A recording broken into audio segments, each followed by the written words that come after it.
kids! It's me, your teacher Ian. At nandito na naman si teacher para tulungan kayo sa pagsasagot ng mga activities at mas maunawaan mo pa ang mga lessons dito sa ating mathematics. Ang ating pag-aaralan para sa linggong ito, paglutas sa suliranin na may one step gamit ang pagdaragdag ng buong bilang at pera hanggang 99 o 99. Tayo ay nasa ikatlong linggo na ng second quarter. Para sa mga hindi pa nakakapag-subscribe sa akin channel, mag-subscribe na kayo para updated lagi kayo sa lahat ng latest videos na i-upload ko. Sa paglutas ng isang suliranin, mahalagang gamitin ang mga pamamaraan upang maunawaan mo ang angkop na solusyon. Layunin ng araling ito na matutunan mong lutasin ang mga suliraning may kinalaman sa pagdaragdag na may kabuuang bilang na 99. Bago tayo dumako sa ating bagong aralin, tayo muna ay magbalik-aral at tingnan natin kung may nakakagawa na o nakasasaulo na sa inyo ng mental math. Mag-practice tayo. 5 plus 6 equals 11. 7 dagdagan ng 8. Ang sagot? 15 o 15. 4 dagdagan ng 9. Ang sagot ay 13. May nakasagot na ba ng tama? O nagbibilang pa rin sa daliri? Mag-practice pa na mag-practice, sigurado makukuha nyo rin yan. 7 dagdagan ng 3. Tamang sagot ay 10. 6 dagdagan ng 5. Tamang sagot 11. 8 plus 4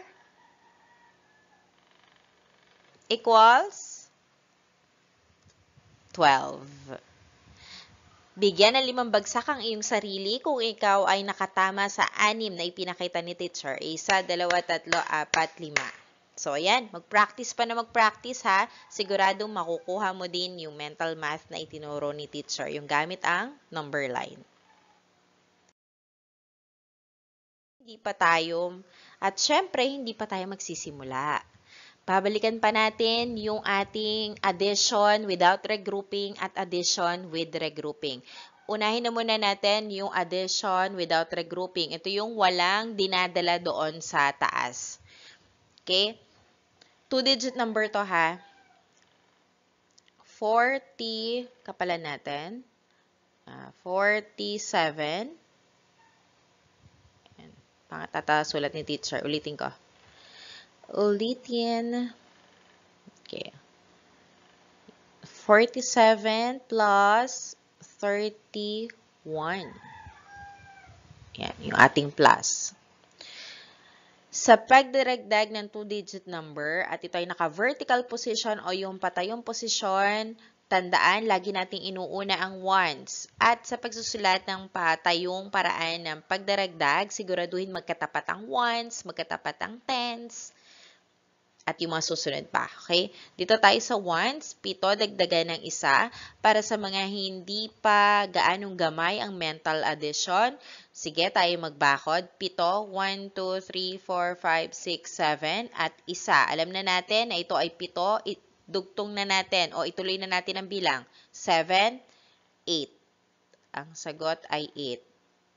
Yan. Kung makikita nyo, wala tayong dinala sa taas dahil isang number lang ang sagot o 1 digit lang ang sagot. Okay? Ang tawag dito ay addition without regrouping. Ang sumunod natin ay itong tens. Punta na tayo dito sa tens. Ayan. Ang 4 at 3. Sige, magbakod tayo para sa mga hindi pa gamay ang mental addition. 1, 2, 3, 4. Tapos yung 3, 1, 2, 3. Dahil alam na natin na 4 ito, ituloy natin ang bilang. 4, 5, 6, 7. So, meron tayong 7. Ang ating tamang sagot ay 78. So, ganun lang kasimple ang ating addition without regrouping. Dako tayo sa addition with regrouping o yung may dinadala na sa taas o carry-carry na yan. Halimbawa, meron tayong 59 dagdagan ng 27. Ayan, equals. So, yan. Syempre, unahin ulit natin itong ones. 9 at 7. 9, 1, 2, 3, 4, 5, 6, 7, 8, 9. Tapos 7, 1, 2, 3, 4, 5, 6, 7. Actually, kahit hindi ka na magbakod ng 9 kasi alam mo na naman na 9 yan Kahit hindi mo na ibakod yan, pinakikita lang ni teacher, para doon sa mga, ang tawag doon ay concrete thinking na mas natututunan nila kung may nakikita. So, yan, 9. Alam na natin na 9 yan, kaya atin na ipagpatuloy ang pagbilang 9, 10, 11, 12, 13, 14, 15, 16. So, meron tayong 16 kapag pinagsama ang 9 at 7. Ayan, 16. Di ba nga tayo ay addition with regrouping? Sa pagsusulat ng sagot, kapag ito ay dalawa, ayan, dalawa. Hindi natin isinusulat yan ng dalawa. Naiiwan lang yung ones. Itong tens na ito, dinadala yan dito sa taas. Sobrahin na muna ni teacher ito. Ayan. At syempre ito, ayan. At saka yung 1. Kasi nga yung 1 na yan ay dadalhin natin dito sa taas. So, yung 16 natin sagot, yung tens niya nandito sa taas. Tapos, yung ones niya ay nandito sa baba. Again, ang dinadala lang natin sa taas ay yung nasa kaliwa. Diba, nasa kaliwa yung 1. So, dinala natin dun sa taas. Burahin na ulit natin ayan, binura na. Ayan. So, dahil meron na tayong tatlong tens na nandito, lahat yan pagsasama-samahin natin. Hindi natin iiwan yung 1, kasama yung 1. So, ayan. Magbilang na tayo. 1, tapos 1, 2, 3, 4, 5, then 2.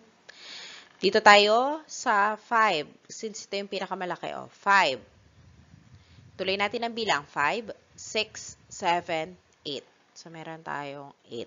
Pag pinagsama-sama ang 1, 5, at 2, ang sagot ay 8. Ang ating sagot bilang kaabuuan, kapag pinagsama ang 59 at 27, 86.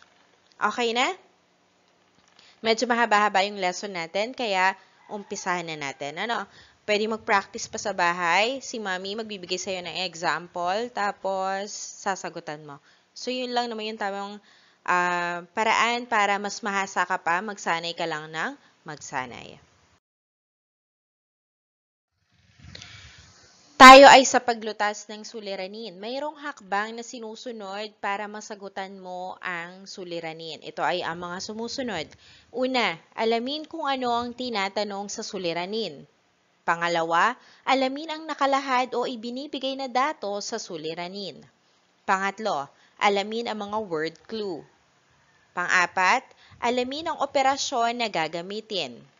Pang-lima, alamin at isulat ang pamilang na pangungusap. Yung pamilang na pangungusap, sa English, ito yung mathematical sentence o number sentence. Mahalaga din na maunawaan ng mga bata yung English term para hindi sila mahirapan sa transition from Tagalog to English pagdating nila ng grade 4. Number 6, ibigay ang tamang sagot. So, yan, susundin natin itong mga hakbang na to dun sa ating mga suliranin. Okay? Ito na yung una nating halimbawa. Ito yung nakalagay doon sa module. Okay, dito na agad ako sa suliranin. Si Vilma ay isang masinop na bata. Noong nakaraang buwan ay nakaipon siya ng halagang 70 pesos o 70 piso. At halagang 20 piso naman ng sumunod na buwan. Magkano lahat ang naipong pera ni Vilma sa loob ng 2 buwan? So, ayan, susundin na natin yung mga steps sa pagsasagot ng suliranin. Unang step, ito. Okay. Naku, walang highlighter ni teacher. Hindi kita. Ito. Ano ang itinatanong sa suliranin? Kapag ang itinatanong, eto yan ha, yung sa number 1, ito ang lagi niyong tandaan. Yung itinatanong sa suliranin ay laging nandoon lang sa hulihan ng suliranin. Ito yun. Yan. Yung question mark. Ayan.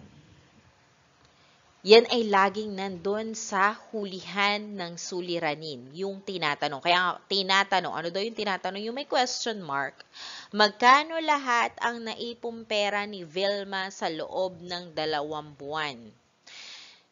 Sa grade 1 ko, ginagawa ko sa kanila, o sige anak, ganito. Para hindi ka mahirapan, isulat mo muna itong magkano lahat ang naipong pera ni Vilma sa loob ng 2 buwan. Sulat niya yan.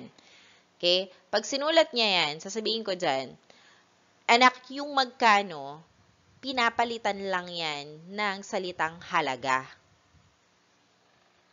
Halaga ng.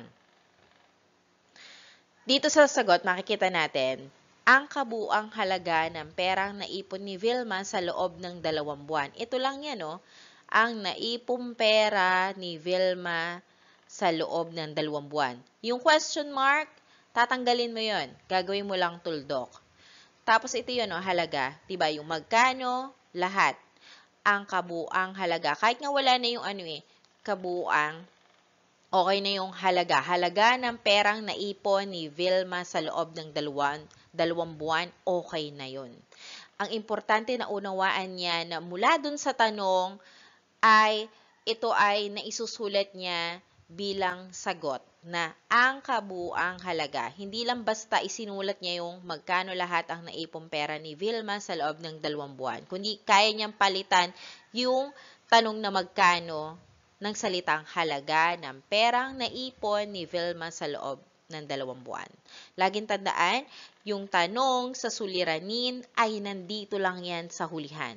Huwag ka magpapakaligaw, wala yan dun sa unahan, wala yan sa number, kundi nandito lang sa hulihan. Dahil yun yung tanong. Okay? Yung magkano, pinapalitan ng salitang halaga. Pagkatapos, kopyahin mo na yung sumunod. Ganun lang kasimple para doon sa unang hakbang. Okay? Next tayo. Ito na yung mga hakbang nating 2, 3, 4, 5, 6. So, sama-sama na dito. Medyo maliit. Huwag kayong mag-alala dahil magbibigay pa naman ng iba pang halimbawa si teacher. Nilagay ni teacher dito yung ating suliranin. Nandito. Para mayroon tayong titingnan. Okay. Punta tayo sa ikalawang hakbang. Ano-ano ang mga datos na ibinigay? Pagdating sa hakbang ikalawa, ito lang yon, yung mga numbers, yung mga bilang. Okay? Kapag pera, ito yung mga bilang na ibinigay. 70 pesos at saka 20 pesos. Kids, pagdating sa pera, huwag nyong kakalimutan yung ating symbol. Kapag tinanggal mo kasi yung symbol sa pera, yung symbol natin, okay, PHP na yan, magiging bilang na yan, mamamali ka. Kailangan, kung ito ay pera, may symbol. Kung bilang, ay di wala. No? So, ito yung sagot. Yan. 70 pesos at saka yung 20 pesos. Yun lang. Pero kung nakalagay naman dito ay, pwedeng isulat na 70 pesos nakaraang buwan, 20 pesos sumunod na buwan. Ayan, inilalagay yung label. Much better yon. Mas maganda yon kung inilalagay yung label na yung 70 pesos nakaraang buwan, tapos yung 20 pesos ay sumunod na buwan. Ngayon, kung pera kasi, okay lang na wala na. Pero kung bilang yan, meron yan label eh. Mamaya ipapakita ni teacher, no? So, sa ngayon, ayan, tama to.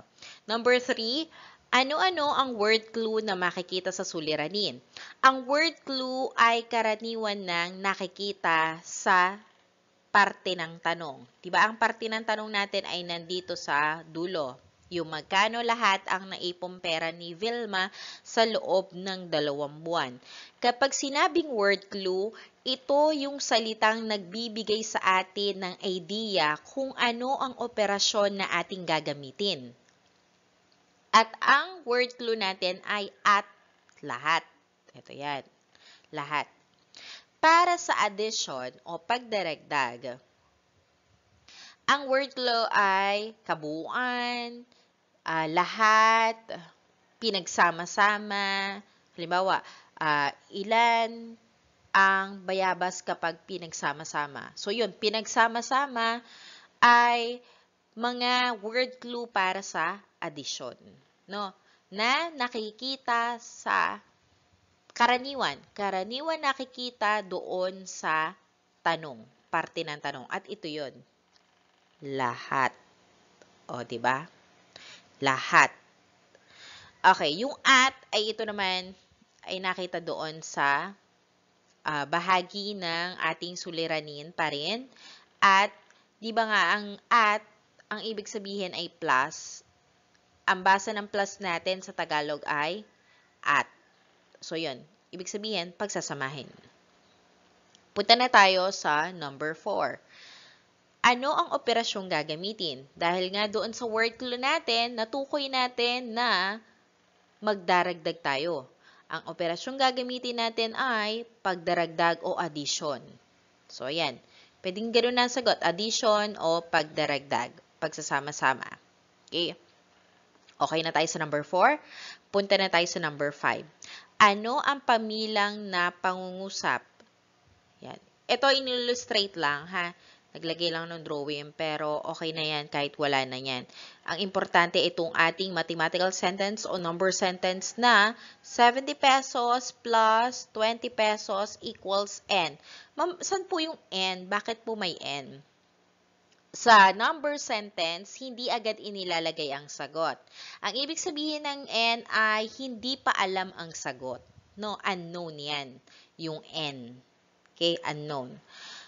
Equals n. Yan ang ginagamit para ilagay o maging tanda. Yan yung tanda na hindi pa natin alam ang sagot. N o letter N, big letter N ang inilalagay. So, ito yung ating pangungusap, pamilang na pangungusap. So, ayan. Ito na yung ating number 5. Saan galing yung number 5 natin? Ito lang yan, kids, oh. Ayan. Galing yan dito sa ating number 2. Kinuha natin yung mga bilang, o yung datos. Ayan. Kinuha natin yung datos, tapos, bakit po plus?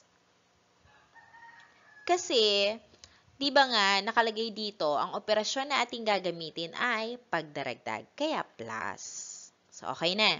Doon yan ang galing, yung number 5 natin.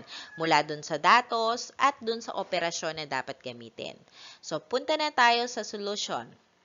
Doon sa solution, o yung tanong na ano ang tamang sagot, ayan, ikaw na ay magko-compute. O, iyon ang sasagutan yung tinatanong.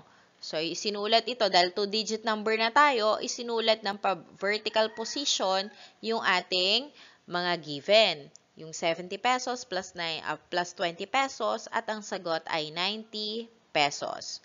Pagdating sa tamang sagot, hindi lang basta 90 ang isinusulat. Kapag isinulat mo na 90, yan ay hindi tatanggapin. Bakit? Dahil kailangan ang tinatawag na label. Ano yung label? Ang label ay nanggagaling doon sa ating number 1. Diba? Ang ating number 1, halaga ng kabuuang pera o ang kabuuang halaga ng pera ni Vilma sa loob ng 2 buwan. Kokopyahin mo lang yun. Sulat mo yung 90. Tapos, sulat mo yung kabuuang halaga ng naipong pera ni Vilma sa loob ng 2 buwan. Yan ang tinatawag nating label. Ito yung nandito sa pinakang dulo. Si Vilma ay nakaipon ng halagang 90 pesos sa loob ng 2 buwan. Pwede na yung 90 pesos sa loob ng 2 buwan. Okay na yon. Ang importante, meron kang tamang label. Ang label ay nanggagaling dun sa sagot mo sa number 1. Ito ay inayos lang sa pangungusap yung tamang sagot na si Vilma ay nakaipon ng halagang 90 pesos sa loob ng 2 buwan. Okay, magbibigay pa ng ibang halimbawa si teacher para mas maunawaan mo pa kung paano ito ginagawa. Okay? Ito ang ating suliranin. Mayroon akong 13 aklat sa kabinet at 24 na aklat sa ibabaw ng aking mesa. Ilan lahat ang aking mga aklat? Yan. Unang-una kasi, dapat ito ay maunawaan mo. No, hindi lang basta nababasa, kundi nauunawaan yung ating suliranin. Basahin ulit ni teacher. Mayroon akong 13 aklat sa kabinet at 24 na aklat sa ibabaw ng aking mesa. Ilan lahat ang aking mga aklat? Punta tayo sa unang hakbang. Ano ang itinatanong? Ano ang tinatanong? Ito yan, di ba? Sabi ko nga sa inyo, lagi nandito lang yan sa dulo. Yan. Ilan lahat ang aking mga aklat? Kanina, nagsisimula sa magkano ang ating tanong. Kapag ang tanong ay nagsisimula sa ilan, ang tinatanong na to ay bilang. Kung ang tinatanong ay bilang, ang iyong sagot ay magsisimula sa bilang ng. Ang ilan na tanong ay pinapalitan lang ng salitang bilang ng. So, yun na yung sagot mo. Ito, pinalitan lang ng bilang ng. Kita mo? Bilang ng. Yan lang, pinalitan lang natin yung ilan ng bilang ng, tapos kinopya na. Ilan lahat ang aking mga aklat? Bilang ng lahat ng aking mga aklat. Ganun lang kasimple para sa ano ang tinatanong. No, yun yung hakbang isa. Punta tayo sa pangalawang hakbang.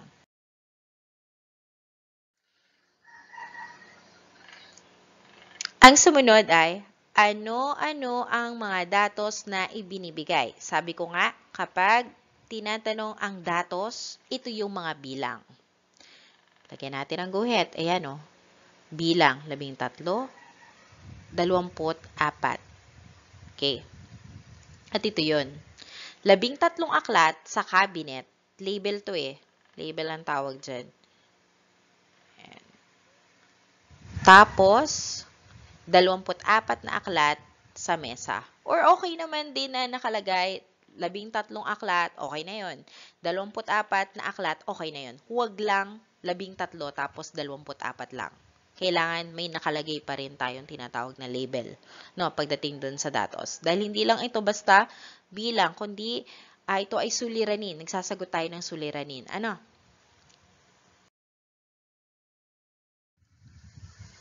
Pangatlong hakbang. Ano ang word clue? Sabi ko nga, ang word clue ay karaniwan. Ulit-ulit ni teacher. Karaniwan ng nakikita sa hulihan. Pero dahil meron din tayo dito, ayan, at. Okay? Pero okay na yung lahat. Sige, lagay na rin natin yung at. Since ang at nga ay, ang ibig sabihin ay plus. So, mula dito sa ating word clue, ito yung at lahat natin. Yan. Mula dito sa ating word clue, matutukoy na natin ang para sa ika-4 na hakbang, kung ano ang operasyon na ating gagamitin. Yan. Ano ang operasyon ang gagamitin? Siyempre, dahil ito ay, ang word clue natin ay lahat, tapos yung at, ang ating gagamitin ay addition o pagdaragdag.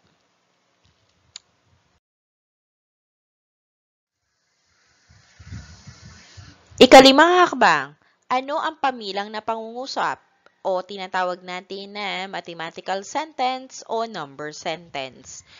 Ito ay manggagaling doon sa ating datos, yung datos natin.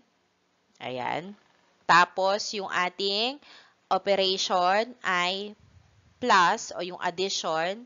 So, pagsasamahin lang natin. Dahil hindi pa natin alam ang sagot, ang ilalagay natin ay equals n. So, yun lang. Isusulat lang natin ang ganun. Yung 13, ba tayo mag-red? Yung 13 plus 24 equals n. So, yan na yung mathematical sentence natin. At para sa last, ito ay number 6 na eh. 6 dapat to. Yan. 6. Ano ang tamang sagot? Nanggaling doon sa ating number sentence na 13 plus 24 Okay, sulat natin. Kasi sasagutan na nga natin to, di ba? 13 plus 24, yan, equals. So, unahin natin yung ones. 3 plus 4 is equal to 7. 1 plus 2 is equal to 3. So, ang sagot natin ay 37. Sabi ko nga sa inyo, hindi natatapos dyan ang sagot sapagkat kailangan natin itong lagyan ng label. Saan manggagaling ang ating label? Doon sa ating tanong. Doon sa sagot natin para sa number 1 o sa first step natin. So, 37, tanggalin mo lang itong ilan, wag na yan, tapos lahat ng aking mga aklat. So, yun na yung sagot. 37, lahat ng aking mga aklat. Tapos na. Diba? Basta nauunawaan mo lang yung mga steps, madaling masasagutan itong suliranin. Mag-practice ng mag-practice. Oops, meron pang isa para naman sa pera. Although meron ng halimbawa para dun sa pera, ay magbibigay pa ng isa pa si teacher. Si Marlon ay binigyan ng kanyang nanay ng 15 piso na baon. Dinagdagan ito ng kanyang tatay ng 20 piso. Magkano ang kabuuang halaga ng kanyang pera? First step na tayo. Ano ang tinatanong? Again, dito tayo sa dulo. O, di ba? First step, nandun lang yan sa dulo. Yan. Halaga ng kabuuan ng kanyang pera. Kasi nga, papalitan lang natin yung, itong word na magkano, pinapalitan niya ng halaga. Halaga ng. Ito, magkano ang halaga ng kabuuan ng kanyang pera. Parang medyo hindi magandang pakinggan, ano? Kaya ito, pinalitan lang ni teacher. Pinagbaliktad lang. Kabuuang halaga ng kanyang pera. Pero kung ito yung sagot niya, walang problema. No? Pinaganda lang ni teacher dito sa dulo. Kabuuang halaga ng kanyang pera. Second step. Ano-ano ang mga datos na ibinibigay? So, guhitan mo na ni teacher. Ito, 15 pisong baon, tapos 20 pesos, yung galing kay tatay, yung 15 pesos galing kay nanay. Ayan. 15 pesos galing kay nanay, 25 pesos galing kay tatay. Or kung nilagay mo 15 pesos baon, okay na yon. Dahil pera naman ito. Ano? Baon, okay yon. Okay na tayo para sa datos.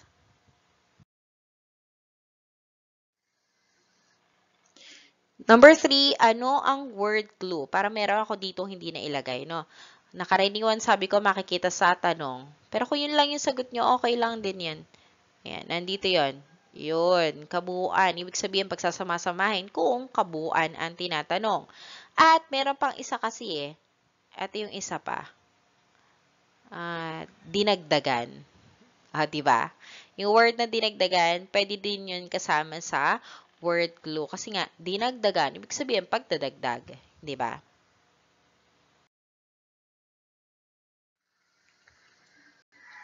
Number 4, anong operasyon ang gagamitin? Dahil dun sa ating word clue na kabuuan at dinagdagan, syempre ang ating gagamitin ay addition o pagdadagdag.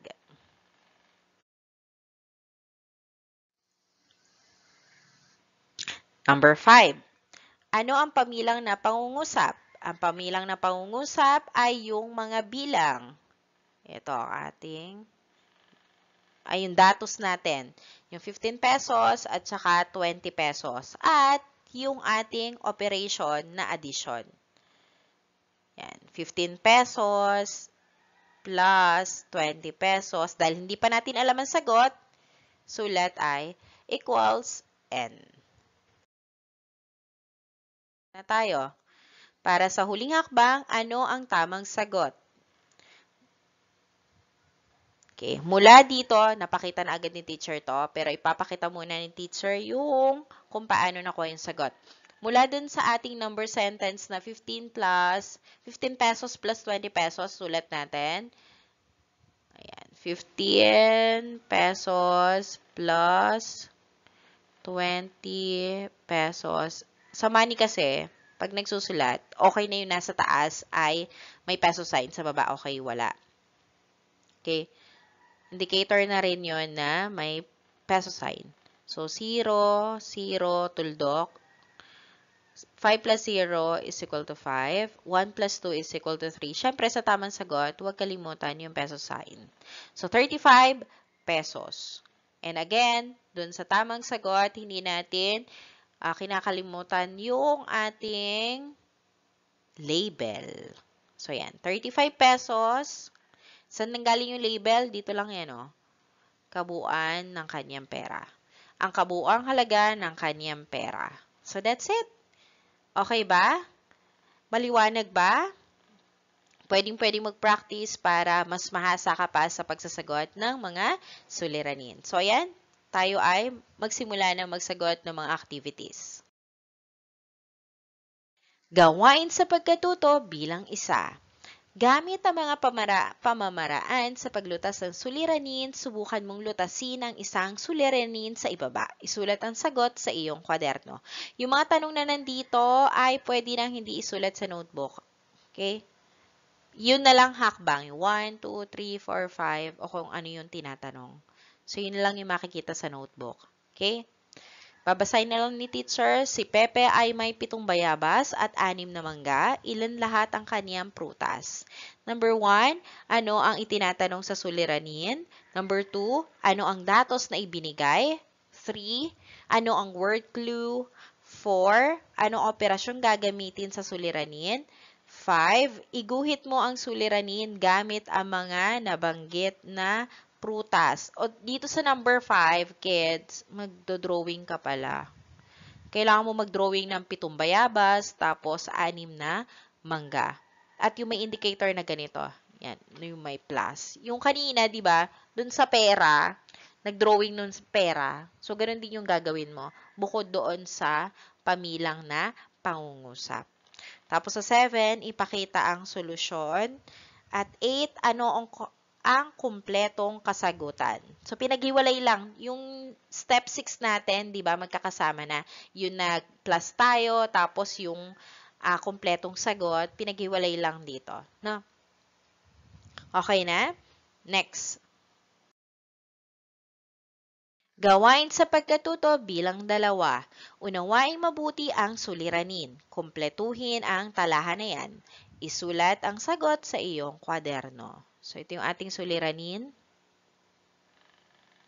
Sina Nina at Rika ay namitas ng mangga. Si Nina ay may napitas ng 24 na mangga. Si Rika naman ay may napitas ng 25 mangga. Ilan lahat ang napitas na mangga ni Nina at Rika? Tingnan natin yung ating mga hakbang. Ano-ano ang suliranin? Itinatanong sa suliranin.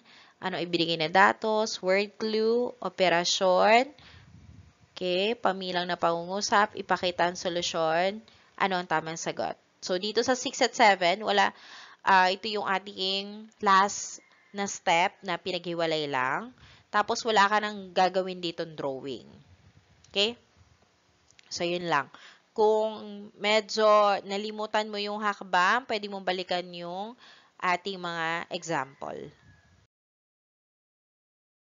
Gawain sa pagkatuto bilang 3. Basahin at unawain ang suliranin. Sagutan ng mga sumusunod na tanong sa ibaba. Isulat ang iyong sagot sa kwaderno. Bali, 3 pala itong inyong sasagutan. So, medyo mahaba-haba. Just take your time. 1 linggo naman ito, na pagsasagot. Tumaas ang bilang ng mga taong positibo sa COVID-19. Ang Laguna ay may naitalang dagdag na 39 o 39 at ang Cavite naman ay nagtala ng 59. Ilan lahat ang naitalang dagdag sa bilang ng taong nagpositibo sa COVID-19 sa dalawang lalawigan? Tingnan natin ang mga tanong. Okay, yung first step. Ano ang tinatanong sa suliranin? Second, ano-ano ang ibinibigay na datos? Ano ang word clue? Ano ang operasyon na gagamitin? Ano ang pamilang na pangungusap?